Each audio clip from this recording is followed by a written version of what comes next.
conseillère à la Maison de l'Emploi d'Herculine et on m'a demandé de participer à un projet européen qui s'appelle Emploi sans frontières. Donc là, on était sur un projet européen qui s'appelle Emploi sans frontières, qui a pour but de mettre en collaboration le Forum et Pôle emploi. On avait un groupe d'accompagnement d'une douzaine de personnes, donc franco-belges, et le but de cet accompagnement était, au cours de divers ateliers, comme l'a précédemment dit ma collègue, de faire évoluer les demandeurs d'emploi pour leur permettre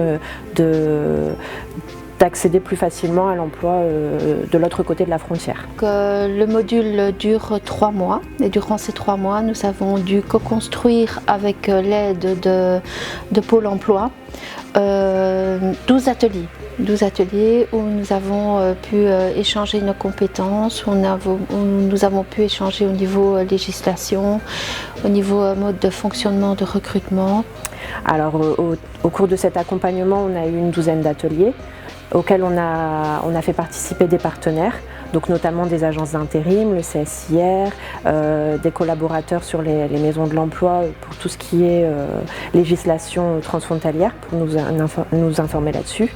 Et puis ça nous a permis d'avoir réellement un échange, tant au niveau des candidats que des partenaires. Ça a été un accompagnement très enrichissant. Et le but de l'action, le but premier de l'action, c'était mettre à l'emploi 6 travailleurs belges sur le marché de l'emploi français et 6 travailleurs français sur le marché de l'emploi belge. Moi, je pense que pour toutes les personnes qui sont au niveau frontière, c'est vraiment très intéressant de pouvoir participer à cet atelier-là parce qu'en restant côté Belgique, on restreint vraiment la vision de l'emploi.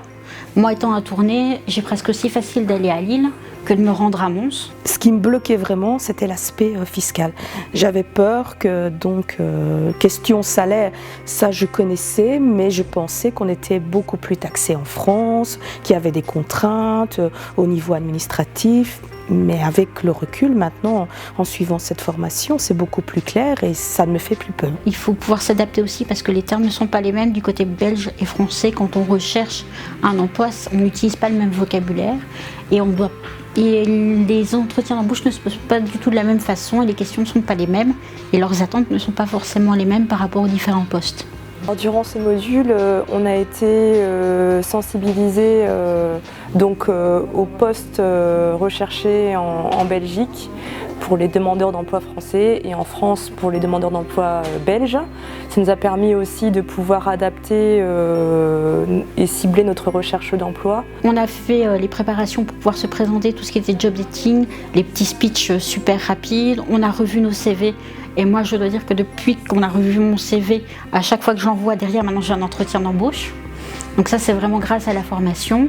On a vu aussi tout ce qui était lettres de motivation, le pourquoi, le comment, les outils aussi bien en France qu'en Belgique, qu'en Flandre, qu'on peut utiliser, qu'on ne connaît pas forcément. On a eu aussi un module de simulation d'entretien avec des recruteurs, des vrais recruteurs. Moi, j'ai suivi la formation en néerlandais, parce que j'avais un néerlandais d'école, mais l'école étant un peu loin, mon néerlandais s'était un peu effacé.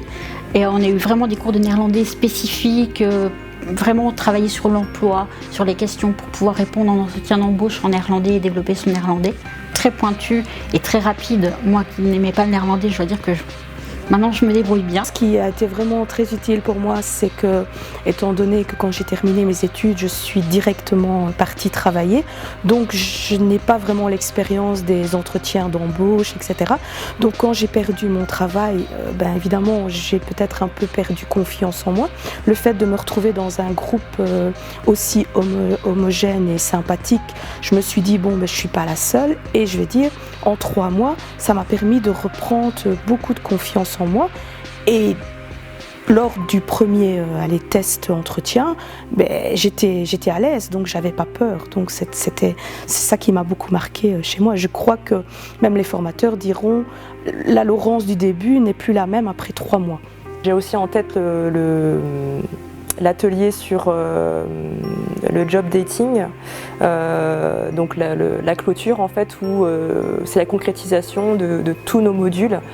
Ça nous a permis de rencontrer aussi des recruteurs, être en situation réelle. Ça a été une sorte bons exercices. Donc même si ça n'a pas abouti, pour moi je le prends toujours comme une expérience qui me permet d'avancer et de grandir. Donc c'était bénéfique, quoi, positif.